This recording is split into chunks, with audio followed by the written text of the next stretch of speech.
Representative Eskamani, you're recognized in debate. Thank you, Mr. Speaker. And I first just want to say thank you to all the advocates who have come to Tallahassee on this issue over the years. And of course, organizations like Moms Demand Action, Team Enough, and others. I want you to know that your voice matters. And we're doing everything we can to hold the line on the progress that we have made while we push for more progress into the future. And so, members, it is no surprise that I rise in opposition to this legislation, lowering the age to purchase firearms in Florida from 21 to 18.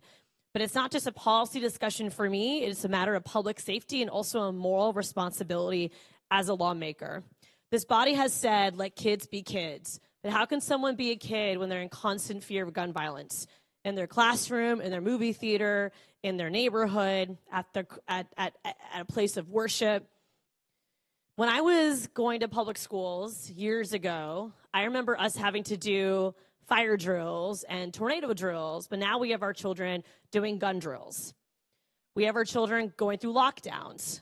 Oftentimes these are false alarms, but the fear is there, the trauma is there, and I can only imagine what it's like to be a parent knowing that your child is now in lockdown because a child brought a gun to school, and sometimes these are guns that are at home, not locked responsibly, creating just complete fear and havoc for our kids. The age limit of 21 was put into place after one of the deadliest shootings in American history that took place right here in Florida at Marjorie Stoneman Douglas High School. I'm sure all of us remember where we were that day. I know I do. This law was supported by Democrats and Republicans in this chamber. It was a recognition that with rights come responsibilities, and that the deadly power of a firearm must not be dealt with casually, but in contrast, needs to be placed responsibly.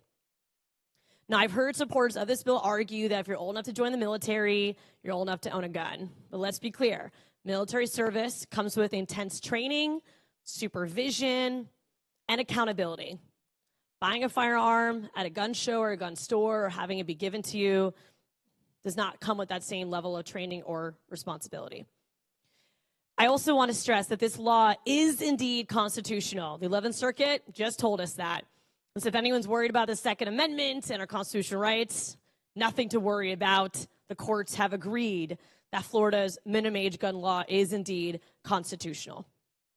This bill does not advance freedom. In contrast, it endangers lives. It puts more guns in the hands at a time when we're already grappling with rising youth violence and mental health crises. It's not a step forward, it's a step back into a tragic past that we vowed never to repeat. If anything, I would love for us to do more on holding parents accountable who gift their teenage children firearms on Christmas. I would love to see us do more suicide prevention, which one of the most unfortunate common losses involving a gun is in fact suicide. And of course, I love to see us do violence intervention programs to help stop a child from even considering going towards violence. Our duty here every single day in this legislature is simple. It is to protect Floridians, to support Floridians, to ensure they can reach their fullest potential. Our children can't do that if they lose their lives to a gun. This bill falls short of that duty to protect our constituents. I urge you to vote no on this bill. Let's not undo the hard-earned progress that we made after the tragedy at Parkland. Let's honor those that we lost by refusing to go backward. Please vote no on this bill. Thank you, Mr. Speaker.